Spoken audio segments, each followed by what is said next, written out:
স্কুলকে আমরা educational institution বলি, কিন্তু এমন অনেক জিনিস আছে যেগুলো স্কুল কলেজ আমাদের শেখায় না। স্কুলে 10 বছর পড়ার পরও বাচ্চারা আত্মনির্ভরশীল হয় না। ইভেন আজকে কলেজে পড়া একটা ছাত্র, এমনকি ভার্সিটিতে পড়া ছাত্ররাও তাদের মা বাবার উপর নির্ভরশীল থাকে। যদি তারা 5 বছর বয়স থেকে স্কুলে যেতে শুরু করে, তবে ভার্সিটি পর্যন্ত প্রায় 20-22 বছর লেখাপড়া করে ফেলেছে, কিন্তু তবুও তারা নিজেদের পায়ে নির্ভরশীল হয়ে দাঁড়াতে পারে না। ইভেন তাদের যদি একটা কলম বা নোটবুকও কিনতে হয়, তবুও মা বাবার কাছে টাকা চেতে হয়। এখানে আমরা কথা বলবো এমন 5টি জিনিসের ব্যাপারে যেগুলো স্কুল আমাদের শেখায় না। কিন্তু এর মানে এই নয় যে আপনি জীবনভর অভিযোগ করতে থাকবেন যে স্কুল আমাদের কিছু শেখায়নি। এই ভিডিওটি দেখার পর আপনি এই জিনিসগুলোর ব্যাপারে জেনে যাবেন যেগুলো জরুরি কিন্তু স্কুলে শেখানো হয়নি। এরপর আপনার দায়িত্ব হবে নিজের স্কিলগুলো নিজের মধ্যে ডেভেলপ করুন। কোনো স্কুল পারফেক্ট নয়, আইন পারফেক্ট নয়, সিস্টেম পারফেক্ট নয়।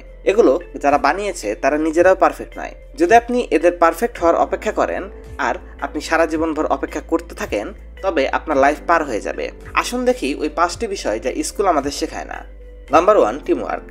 আপনি স্কুলে অবশ্যই শুনেছেন, স্কুলে বইয়ে লেখা থাকে আমাদের একজন আরেকজনের সাহায্য নেওয়া উচিত, কিন্তু টিচাররা নিজেরাই আমাদের এটা করতে নিষেধ করে।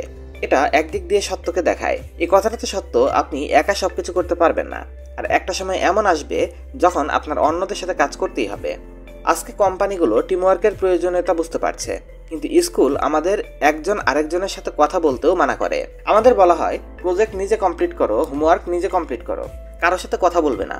এর রেজাল্ট যা হয় এটা হলো, যখন আপনি সত্যিকারের টিমের সাথে কাজ করতে যান কর্মক্ষেত্রে, তখন টিম মেম্বারদের মধ্যে কনফ্লিক্ট হতে থাকে। এরা নিজেদের মধ্যে লড়তে থাকে, তারা নিজেদের মধ্যে কমিউনিকেট করতে চায় না। আর যারা প্রথমবার গ্রুপে কাজ করে তারা এই জন্য প্রচুর পেরেশানিতে ভুগে। Number 2, creativity. স্কুল আমাদের চিন্তা করতে শেখায় না। যে ফর্মুলা পূর্ব থেকে বানিয়ে দেওয়া হয়েছে সেটাই আমরা রিপিট করে পড়তে থাকি। আমাদের সেটা মুখস্থ করে এক্সামের খাতায় লিখতে হয়। অনেক মানুষ চিন্তা করে ম্যাথ হয়তোবা চিন্তা ভাবনার কাজ, কিন্তু ম্যাথের মধ্যেও আপনি ক্রিয়েটিভিটির ব্যবহার করতে পারেন না। শুধু যে ফর্মুলাগুলো আগে থেকে বানানো হয়েছে সেটাই আপনি রিপিট করতে থাকেন। ক্রিয়েটিভিটি তখন তৈরি হয় যখন আপনি ম্যাথ এবং ফিজিক্সকে কম্বাইন করে আপনার স্কুলের এক্সামের জন্য রোবোটিক হ্যান্ড বানিয়ে দেখান, কিংবা আপনার স্কুলের জন্য একটা আলাদা পার্সোনাল সোশ্যাল নেটওয়ার্ক বানিয়ে দেখান, বা কোনো অ্যাপ্লিকেশন বানান যেখানে লগ ইন করে exam related, holiday related information পাওয়া যায়, যেখানে টিচাররা মিটিং করতে পারে, বাচ্চারা তাদের ডাউট পোস্ট করতে পারে, আর সিনিয়র স্টুডেন্টরা জুনিয়রদের প্রশ্নের উত্তর দিতে পারে। একে চিন্তা করা বলে, যেটা স্কুল আমাদের শেখায় না। যখন ইংরেজরা আমাদের এখানে বিজনেস করতে এসেছিল, তখন তাদের এমন কিছু মানুষের প্রয়োজন ছিল যারা তাদের ইনস্ট্রাকশনকে ফলো করতে পারে। তারা চায়নি যে এমন কোনো মানুষ এখানে তৈরি হোক যারা প্রশ্ন করুক বা কোনো কাজকে কিভাবে করতে হয় সেটা জানুক। এ সময় তাদের 3 ধরনের লোকের প্রয়োজন ছিল মূলত। নাম্বার 1, ক্লার্ক, যারা তাদের জন্য অ্যাকাউন্টসের হিসাব রাখতে পারবে। নাম্বার 2, মিলিটারি ম্যান, যারা তাদের জন্য যুদ্ধ করতে পারবে আর তাদের অর্ডার মানতে পারবে। এবং নাম্বার 3, লেবার, যারা তাদের জন্য মজদুরি করতে পারবে। আর এই 3 ধরনের লোকের মধ্যে যে জিনিসটা কমন তা হলো নো ক্রিয়েটিভিটি। এজন্য ব্রিটিশরা এমন একটা স্কুল সিস্টেম বানিয়ে গেছে এখানে, যেখানে আপনাকে অর্ডার মানতে শেখানো হয়, আর আমরা ওই সিস্টেম আজকেও ফলো করছি। যদি আপনি বাথরুমে যেতে চান বা পানি খেতেও যেতে চান, তবুও আপনাকে আপনার টিচারকে জিজ্ঞেস করে যেতে হবে। এখন আপনি চিন্তা করে দেখুন, একটা বাচ্চার হাতে পিপাসা লেগেছে, এখন যদি সে টিচারকে কাছে জিজ্ঞেস না করে পানি খেতে যায়, তবে কি তার ভবিষ্যৎ রিস্কে পড়ে যাবে? ওই বাচ্চা কি ইনডিসিপ্লিন হয়ে যাবে? কখনো না। Number 3, self development. যদি আপনি সামান্য সাকসেস হাসিল করে থাকেন লাইফে, তবে আপনি জানবেন যে গোল setting, stress management, time management এবং হেলথ সাকসেসের জন্য কতটা জরুরি। কিন্তু এগুলোর মধ্যে একটা জিনিসও স্কুলে শেখানো হয় না। দুনিয়াতে যত সেলফ হেল্প বুক রয়েছে, যদি আপনি এগুলোকে পড়তে শুরু করেন, তবে দেখতে পাবেন সবগুলোর মধ্যে এই 4টির 2-3টা টপিক খুব সহজেই আপনি পাবেন। এই বইগুলো লেখা মানুষ অনেক বেশি সাকসেসফুল।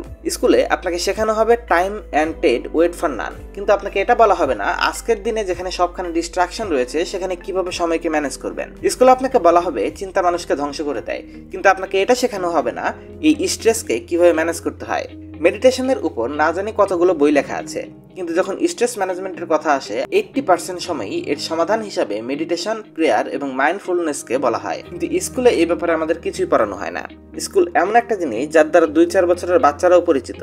যখন তার এক্সাম সামনাসামনি আসে, তখন সেও বুঝতে পারে স্ট্রেস কি, আর এরপর স্ট্রেস এর সাথে তার মোকাবেলা করে সারা জীবন চলতে হয়। কিন্তু একে হ্যান্ডেল কিভাবে করবে এটা তারা জানে না। আর যখন লোকেরা কিছুই বুঝতে পারে না, তখন তারা অন্য জিনিসের মাধ্যমে তাদের স্ট্রেসকে দূর করার চেষ্টা করে। Number 4, financial education. হয়তোবা আমাদের এডুকেশন সিস্টেমের সবচেয়ে বড় দুর্বলতা হলো এটা বাচ্চাদের টাকার ব্যাপারে মূর্খ বানিয়ে দেয়। একটা স্টুডেন্ট যখন কলেজ ভার্সিটি থেকে বের হয়, তখন সবাই তার কাছ থেকে আশা করে যে সে টাকা কামাবে, কিন্তু দীর্ঘ 20 বছরের ছাত্র জীবনে তাকে টাকার ব্যাপারে একটা লাইনও শেখানো হয়নি। একটা হাই স্কুল পাশ করা ছেলে ব্যাংকের ফর্ম ফিল আপ করতে জানে না, চেক লিখতে পারে না, ডেবিট কার্ড আর ক্রেডিট কার্ডের মধ্যে পার্থক্য জানে না। সে জানে না যে ট্যাক্স রুল কি তার দেশের। তারা হচ্ছে আমাদের দেশের ভবিষ্যৎ। অনেকে আবার বয়ান দেয় টাকা জরুরি না। যদি তাই হয় তবে 7 দিন টাকা ছাড়া চলে দেখান। আর যারা মনে করে যে টাকা জরুরি, তারা এটা বুঝতে পারবে স্কুল কলেজ ভার্সিটিতে আমাদের ইনভেস্টিং এর ব্যাপারে কিছুই পড়ানো হয়নি। আমাদের মধ্যে 90% স্কুল কলেজ পাশ করা ছাত্ররা লাইফে ফাইন্যান্সিয়াল ইন্ডিপেন্ডেন্স নামে কোনো জিনিস এই দুনিয়াতে এক্সিস্ট করে এই ব্যাপারে কোনো নলেজই রাখে না। আমরা জীবনভর টাকার জন্য কাজ করি, রিটায়ারমেন্টের জন্য জমিয়ে রাখি, কিন্তু 20 বছর পড়াশোনা আর 40 বছর পর্যন্ত নিজের সমস্ত শখগুলোকে দূরে দাঁড় করিয়ে রেখে আপনি রিটায়ারমেন্টের প্ল্যানিং করতে পারেন। আর তারপর জীবনের শেষ দিনগুলোতে ওই টাকা দিয়ে সারা দুনিয়া ঘোরার প্ল্যানিং করবেন। তখন আপনার কাছে কতটুকু এনার্জি বাঁচে? আপনার কাছে কি এটাকে লাইফ মনে হয়? একটা হচ্ছে নিঃশ্বাস নিয়ে বেঁচে থাকা, আরেকটা হলো হাওয়া ভেতরে ঢোকানো আর বাইরে বের করা। এমন জীবনে আপনি শ্বাস নিচ্ছেন না, বরঞ্চ হাওয়া ভেতরে ঢোকাচ্ছেন আর বের করছেন, শুধুমাত্র এই জন্যই কেননা আপনার টাকার ব্যাপারে কোনো নলেজ নেই। আপনার স্কুল কলেজ আপনাকে তা শেখায়নি। Number 5, communication skill. আমরা প্রথম পয়েন্টে দেখেছি কিভাবে স্কুল আমাদের কথা বলতে মানা করে, কিন্তু জীবনে সাকসেসফুল হওয়ার জন্য আপনার কমিউনিকেশন স্কিল শেখা খুব জরুরি। আপনি দুনিয়াতে যে কোনো সফল ব্যক্তিকে দেখুন, তাদের সবার মধ্যে ভালো কমিউনিকেশন স্কিল রয়েছে, কেননা এটা ছাড়া তারা তাদের পার্টনারের সাথে, তাদের এমপ্লয়ীদের সাথে, লোকেদের সাথে, কাস্টমারদের সাথে কারোর সাথে কন্ট্যাক্ট করতে পারবে না। তারা লোকেদের মোটিভেট করতে পারবে না, ইন্সপায়ার করতে পারবে না, মানুষকে ইনফ্লুয়েন্স করতে পারবে না। শুধু কাজের জন্য নয়, আপনার পার্সোনাল লাইফেও কমিউনিকেশন অনেক বেশি গুরুত্বপূর্ণ।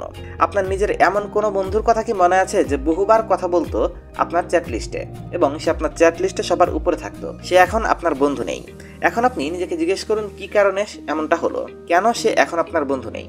বেশিরভাগ ক্ষেত্রে একটা কারণ সামনে আসে, তা হলো ল্যাক অফ প্রপার কমিউনিকেশন। আপনি এটাকে মিসআন্ডারস্ট্যান্ডিং বলুন কিংবা আউট অফ কন্ট্যাক্ট যাওয়ার নাম দিন, এই দুইটাই প্রপার কমিউনিকেশনের অভাব। রিলেশনশিপ ভালো রাখার জন্য আপনাকে ভালোভাবে কমিউনিকেট করা জানতে হবে। এখন যখন আপনি জেনে গেছেন কোন কোন জিনিস স্কুল আপনাকে শেখায়নি, তখন জলদি এগুলোর ব্যাপারে কাজ করতে শুরু করে দিন। এছাড়া আপনি কি করতে পারেন? আপনি এই সবগুলো বিষয়ের উপর বই পড়তে পারেন। যদি আপনার বই পড়তে বোরিং লাগে তবে অডিও বুক শুনতে পারেন। আমাদের বাংলা অডিও বুক চ্যানেলটিতে কয়েকশো বই আপলোড করা রয়েছে, আপনি সেখানে এগুলো শুনতে পারেন। আর আমরা প্রতি মাসে এখানে 10-15টা করে নতুন বই যুক্ত করার চেষ্টা করি। যদি আমরা এই ভিডিওটিকে সামারাইজ করতে যাই, তাহলে প্রথমে যে জিনিস স্কুল আমাদের শেখায় না তা হলো টিম ওয়ার্ক। সবসময় আমাদের অর্ডার দেওয়া হয় অন্যদের সাথে কথা বলবে না, হোমওয়ার্ক একা করবে, এক্সাম একা দাও। টিম ওয়ার্কের ব্যাপারে স্কুলে কিছুই বলা হয় না। দ্বিতীয়ত রয়েছে ক্রিয়েটিভিটি। আমাদের শুধু সেই পুরনো বানানো ফর্মুলা এবং থিওরি পড়ানো হয়, কিছু ক্রিয়েটিভ করার সুযোগ সেখানে দেওয়া হয় না। তৃতীয়ত রয়েছে সেলফ ডেভেলপমেন্ট। এখানে আপনাকে শেখানো হয় না গোল সেটিং কিভাবে করবেন, স্ট্রেসকে ম্যানেজ কিভাবে করবেন। এখানে ফোকাস থাকে শুধু মুখস্থ করা, অ্যান্সার লেখা, পাস করা আর বের হয়ে যাওয়া। চতুর্থ রয়েছে ফাইন্যান্সিয়াল এডুকেশন। আমাদের স্কুল কলেজের সবচেয়ে বড় দুর্বলতা হলো এটা টাকার ব্যাপারে কিছুই শেখায় না। আজকে একজন গ্র্যাজুয়েট স্টুডেন্ট যখন ভার্সিটি থেকে বের হয়, তারা একটা চেক পর্যন্ত লিখতে পারে না। Number 5, communication skill. এটা খুব জরুরি টপিক। কমিউনিকেশন স্কিল এর মানে শুধু মানুষের সাথে কথা বলা নয়, এর মধ্যে আপনার বডি ল্যাঙ্গুয়েজও আসে, যাকে নন ভার্বাল কমিউনিকেশন বলে। কিভাবে বসতে হবে, কিভাবে হাত নাড়তে হবে, কিভাবে হাত মেলাতে হয়, কিভাবে চলতে হয়, এগুলো আমাদের আগে থেকে শেখানো হয় না।